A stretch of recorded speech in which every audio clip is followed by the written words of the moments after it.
invloed en gevaar. 2 Tessalonisense 2 vers 15 sê, daarom dan broers, wees standvastig en hou vas aan die oorlewerings waarin julle onderrig is deur 'n woord of 'n brief van ons af.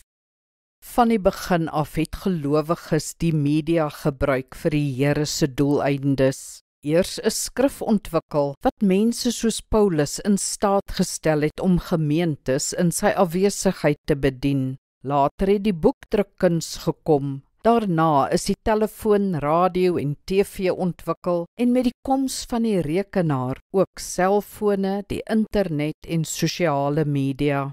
Al hierdie media word deur gelowiges gebruik en is goed so, want deur die media oefen ons groot invloed op die wêreld uit. Ongelukkig oefen die wêreld ook deur die media groot invloed op ons uit. Daarom is die media ook 'n gevaar.